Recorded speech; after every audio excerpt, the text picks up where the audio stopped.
Halo semua, kalian pernah kepikiran nggak sih, apa sebetulnya otak di balik semua kecanggihan pertanian modern saat ini?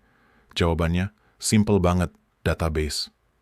Dan buat kalian nih, para calon insinyur pertanian, percaya deh, ngertiin konsep ini tuh bukan lagi sekedar pilihan, tapi udah jadi tiket wajib buat masa depan. Oke, kita langsung aja ya ke tantangannya. Coba bayangin kalian lagi ngurusin smart farm. Di sana bukan cuma ada satu atau dua sensor, tapi ada 1.000 sensor. Dan masing-masing itu ngirimin data kelembapan, pH tanah, suhu, non-stop tiap detik. Kebayangkan banjir datanya kayak gimana? Nah, pertanyaannya, gimana cara ngaturnya biar nggak jadi kekacauan total? Ini bukan soal teori loh, ini masalah beneran yang bakal kalian hadapi nanti di lapangan. Nah, buat ngejawab tantangan tadi, kita bakal bedah topiknya lewat 6 bagian ini. Kita mulai dari masalah-masalah di zaman dulu, terus kita lihat gimana solusinya dengan database, apa aja kekuatan supernya, gimana cara kerjanya yang berlapis-lapis, sampai gimana ini semua ngebangun sistem pertanian modern. Dan yang paling penting, kenapa ini semua penting banget buat karir kalian. Yuk, kita mulai. Oke, kita masuk ke bagian pertama. Sebelum ngomongin solusi yang canggih-canggih, kita coba flashback sedikit yuk ke zaman dulu. Ke era di mana ngurusin data pertanian digital itu, wah, ribet banget. Bener-bener kacau dan nggak efisien. Jadi gini, dulu itu pendekatannya kita sebut sistem berbasis file.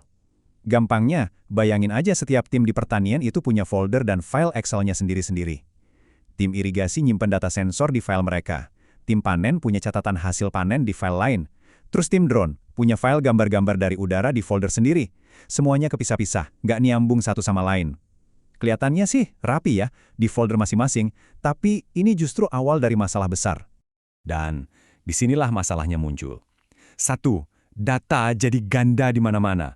Data kelembapan tanah yang sama, disimpan sama tim irigasi, disimpan juga sama tim pemupukan. Boros banget. Dua, datanya jadi nggak konsisten. Misal tim irigasi udah update data kelembapan terbaru, tapi tim pemupukan masih pakai data lama. Akibatnya apa? Bisa salah ngasih pupuk, tanamannya rusak. Fatal kan? Belum lagi data itu jadi terkunci di filenya masing-masing. Mau bagi-bagi data antar tim, susahnya minta ampun. Soal keamanan, wah jangan ditanya deh. Ini benar-benar resep jitu buat bikin bencana data. Jelas banget kan kita butuh cara yang lebih pinter. Nah, disinilah sang pahlawan muncul. Pendekatan database. Konsep yang mengubah semua kekacauan data yang terpisah-pisah tadi jadi satu sistem yang terpusat dan... Coba deh kita bandingin langsung. Kalau di sistem file, deskripsi datanya dikubur di dalam tiap aplikasi. Nah, di database, semuanya jadi satu terpusat. Duplikasi data, dari yang tadinya nggak karuan, sekarang bisa ditekan seminimal mungkin. Akses data, dari yang tadinya semrawut, jadi teratur. Dan yang paling penting, konsistensi datanya itu dijaga ketat. Kuncinya cuma dua, sentralisasi dan kontrol.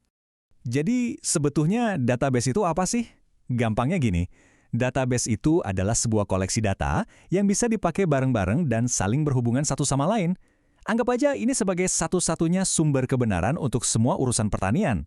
Data sensor, data tanaman, data alat-alat berat, semuanya ngumpul di satu tempat yang sama, terintegrasi, plus ada deskripsi jelasnya juga. Oke, datanya udah ngumpul di satu tempat. Keren, tapi gimana cara kita ngatur, ngakses, dan ngejaganya? Nah, disinilah otaknya berperan. Namanya adalah System Management Database, atau kita singkat aja jadi DBMS. Jadi, di BMS ini tuh software yang jadi perantara antara kita, si pengguna, dengan gudang datanya. Anggap aja dia itu kayak satpam sekaligus manajer super pinter. Kita nggak bisa asal masuk dan ngambil data. Nggak bisa, kita harus lapor dulu ke DBMS, nanti dia yang urus semuanya buat kita. Dan DBMS ini punya banyak kekuatan super. Dia yang nentuin gimana struktur datanya.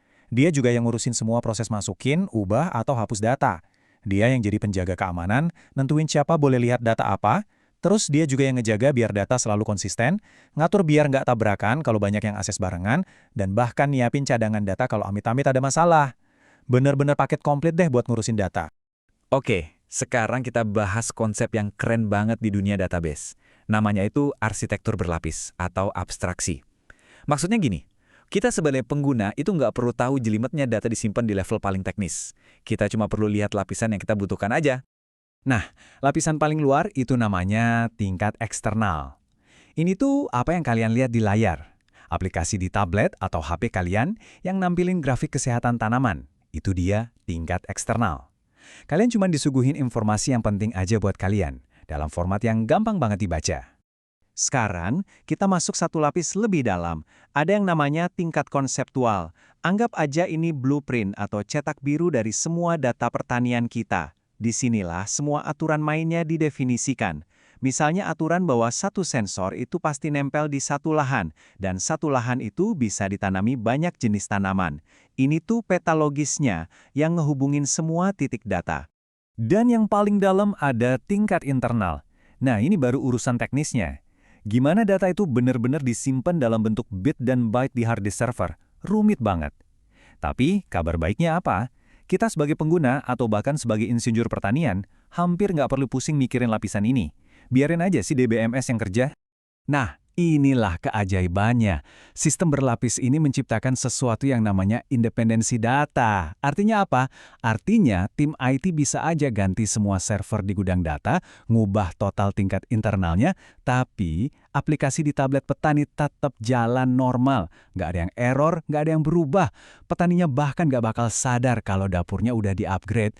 Inilah yang bikin sistem jadi super fleksibel dan gampang dikembangin. Oke, konsepnya udah dapat. Sekarang, gimana implementasinya di dunia nyata? Hampir semua sistem modern itu pakai arsitektur yang namanya client-server. Konsepnya simple banget kok. Bayangin, tablet yang kalian pegang di lapangan itu adalah klien. Waktu kalian pencet tombol refresh buat lihat data kelembapan terbaru, tablet kalian ngirim permintaan lewat internet ke server. Nah, server ini komputer kuat yang ada di pusat data. Dia nerima permintaan kalian, ngambilin data yang diminta dari database, terus ngirim cuma data itu aja balik ke tablet kalian. Efisien banget kan? Kalau sistemnya makin kompleks, kayak platform agritech yang super besar, biasanya ada satu lapisan lagi di tengah-tengah, namanya application server. Tugasnya buat ngurusin semua logika bisnis yang rumit, jadi arsitekturnya jadi 3 lapis. Nah, model kayak gini nih, yang jadi tulang punggung hampir semua aplikasi canggih yang kita pakai sekarang. Oke, kita udah ngobrolin banyak hal teknis. Sekarang, pertanyaan terpenting, kenapa sih kalian sebagai calon insinyur pertanian harus peduli sama ini semua? Apa untungnya? Jawabannya simpel banget, karena semua inovasi di dunia agritech itu pondasinya adalah database. Mau ngomongin precision agriculture, itu butuh database sensor. Mau ngatur rantai pasok dari sawah sampai supermarket, pakai database. Traktor jalan sendiri, itu dikontrol pakai data dari database. Analisis data buat prediksi panen, ya datanya ada di database. Jadi ngertiin database itu bukan lagi nilai plus, tapi udah jadi keahlian dasar yang wajib kalian kuasai. Jadi, sebagai penutup, saya mau kasih kalian sebuah tantangan. Dengan bekal pemahaman soal kekuatan data yang terstruktur ini, kira-kira masalah besar apa lagi di dunia pertanian yang bakal kalian pecahkan? Mungkin soal manajemen jejak karbon, atau optimasi genetik tanaman, atau jangan-jangan bikin platform yang nyambungin petani langsung ke konsumen. Masa depan pertanian ada di tangan kalian. Dan ingat, fondasinya adalah data yang dikelola dengan baik.